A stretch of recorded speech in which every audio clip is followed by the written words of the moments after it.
안녕하십니까? 원영이정의 명리산책 가이드 박이정입니다.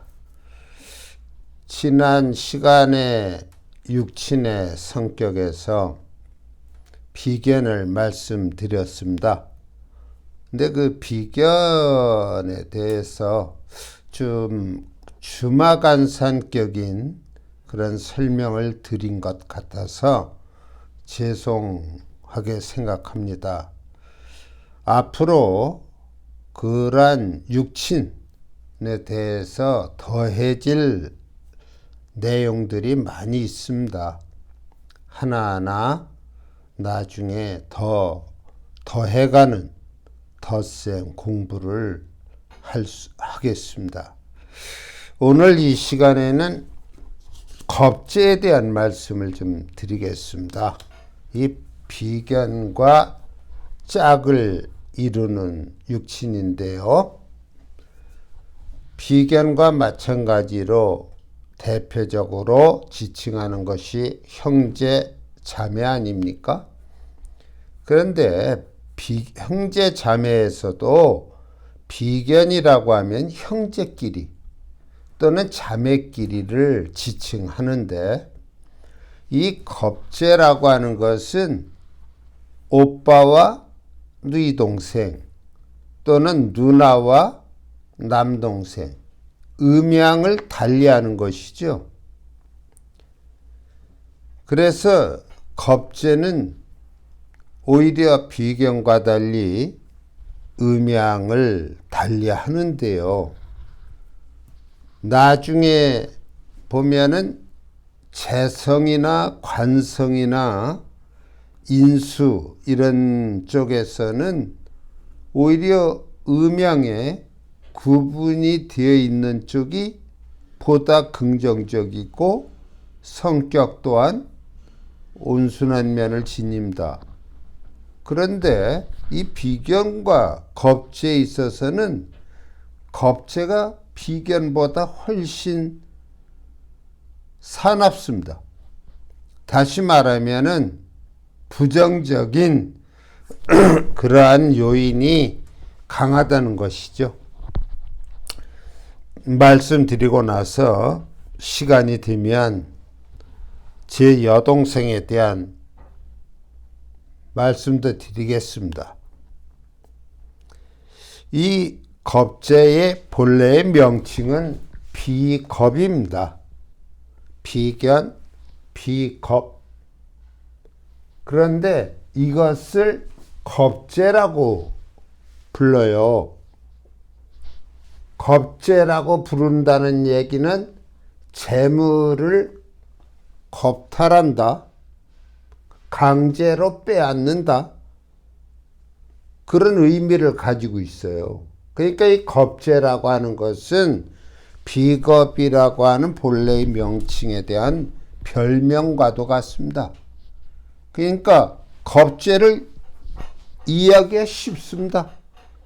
아, 이 재를 갖다가 탐내는 녀석이구나. 재물의 수단과 방법을 가리지 않겠구나.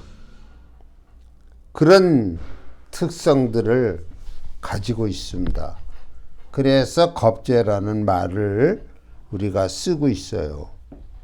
물론 비견과 오행상 같습니다. 다만 음양이 다르죠. 그 음양이 다른데 이 음양이 같은 것은 비견이고 음양이 다른 것은 겁재가 되는 것이죠. 이 겁재는요, 비견이 선의의 라이벌이라고 한다면 선의의 경쟁을 하는 것이죠. 이 겁재는 수단 방법을 가리지 않고 남보다 우월해야 하고 앞서가야 하고 더 많은 재를 취해야 되고, 심지어는요 성인이 되어서 이성을 사귐에 있어서도 남의 애인이 이쁘면 빼앗고 싶어하는 성향을 보이는 것도 이 겁재입니다. 그러니까 굉장히 자신만의 욕심을 앞세우고요. 독점하려고 하고 남을 갖다가 아주 그 경쟁 상대로 보는, 어떻게 해서든지 그 경쟁 상대를 꺾어야만 된다고 보는 그런 성격을 이 겁재가 가지고 있습니다. 이 겁재는 아무리 봐도 그 별명에서 나타나듯이 재물에 있어서 굉장히 그 남에게 해를 끼칠 수 있는 그러한 성정을 가지고 있습니다. 우리가 예를 들어서 재물에는 정제와 편제가 있지 않습니까? 정제는 바른 재물이라고도 해요. 정당한 노력의 대가로서 우리가 받는 것이 정제고요. 어떤 횡재, 심하면 말이에요. 도박이라든지 또는 어떤 그 도둑질까지도, 또는 마약이나 밀수나 어떤 인신매매나 이런 수단 방법을 가리지 않고 재를 형성하는 것이 편재인데요. 이 겁재란 것은 정제를 극합니다. 남이 티끌 모아 태산처럼 모아가는 그 바른 재물만을 극을해서 빼앗고자 한다는 것이죠. 그러니까 이 겁재가 어떤 분들은 아주 흉한 놈이다, 흉성이다, 그렇게 아주 제쳐놔 버리는 분들도 계십니다. 그러나 그런 나쁜 면만 가지고 있다면 안 되지 않습니까? 그 반대로 또 긍정적으로 작용하는 면도 있어야 되는 것이죠. 이 겁재의 경우 하여튼 두드러진 그런 특징을 사회적인 면에서 살펴본다면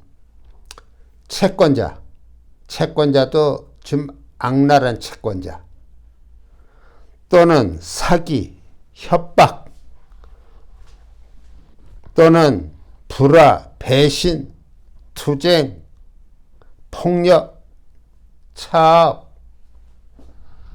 강도, 깡패, 이러한 것들이 다 겁재라고 보시면 됩니다.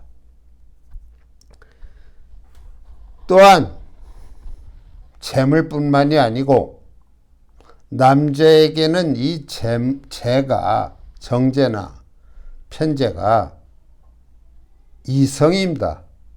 여성이죠.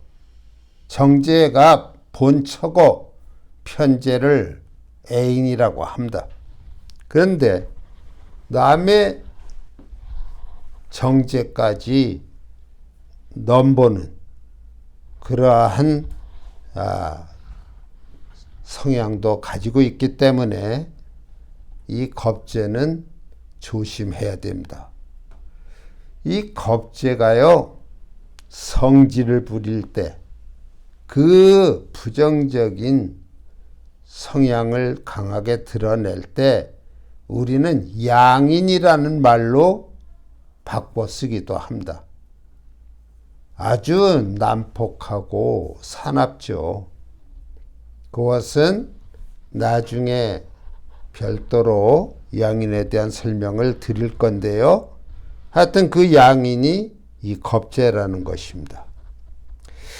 이렇게 겁재에 대한 부정적인 말씀만 드리면은 또 실망하는 분도 있을 수 있어서 긍정적인 면을 말씀드리면 자존심 강하죠. 고집센 거 비견과 뭐 다를 바가 없습니다. 그런데 좀 음흉해요. 자기의 속셈을 겉으로 잘 드러내지 않습니다. 대인관계에서도 완만한 것처럼 보입니다. 그러나 나중에 뒤통수를 얻어맞을 수도 있어요. 하여튼 좋아요. 그렇게 뭐 자존심 강하고 뭐 욕심 없는 사람이 있겠습니까? 그런데 이 겁재도 한번 올바른 길, 정도로 나아가게 되면은요, 굉장히 추진력도 있고, 사회적으로나 국가적으로 이름을 떨치면서 출세하는 인물들도 많다는 것입니다. 비견이 모범생이라면 이 겁재는 모범생은 아닐지 몰라도 자기의 맡은 바 임무를 철저하게 끝까지 이루어내는 그러한 강인한 성격의 소유자이기도 하다는 것이죠. 그러니 이러한 겁재를 제가 앞에서 부정적인 면을 많이 얘기했지만 그거 그렇게 단편적으로 생각하면 안 됩니다. 저는 겁재 또한 어찌 보면 비견보다 더 긍정적인, 더 좋은 의미의 그런 육친으로서 판단되는 때도 많다는 것, 그것을 강조하고 싶습니다. 제가 여동생이 있는데요, 굉장히 욕심이 많아요. 남동생은 그래도 형님하고 양보도 하고 그러는데 여동생은 자기밖에 몰라요. 겁재라서 그런가 보다 하고 생각은 합니다만 저에 대한 어떤 제가 자를 때문에도 아들들을 선호했지 않습니까? 거기에서 은연중에 받은 스트레스, 그런 게 있었나 봐요. 성인이 돼서 살아가는 데에도 오빠에 대한 생각이 긍정적이기보다는 부정적인 그런 면들이 있더라고요. 그럼 어쩌겠습니까? 만약에 그런 것들이 아니면 비견과 겁재가 아닌데요. 뭐 시시콜콜 다 말씀드리자면 제가 창피하고요. 여하튼 비견과 겁재 같은 오행이나 음양을 달리하고요. 성정도 비견이 온순한 반면 겁재는 좀 사납다. 그러나 긍정적인 면으로 나타날 때에는 오히려 겁재가 더 분명히 좋은 결과를 가져온다. 글쎄 뭐 좋다 나쁘다로 판단하기는 어렵습니다만 앞으로 다른 육친들을 설명하면서 비견과 겁재를 또 끌어다 붙여보겠습니다. 오늘 이 시간 겁재에 대해서 어느 정도 이해가 되셨을는지 모르겠습니다만은 좋은 이해 있으시기 바랍니다. 갈 길이 멉니다. 원래 산책이라고 하는 것은 매일 지속되는 것이지 않습니까? 운동 삼아서 할 수도 있고요. 여하튼 간에 이 명리 공부 딱딱하고 좀 재미없기도 합니다만 산책하는 마음으로 갔으면 좋겠습니다. 오늘 강의는 여기서 마치겠습니다. 감사합니다.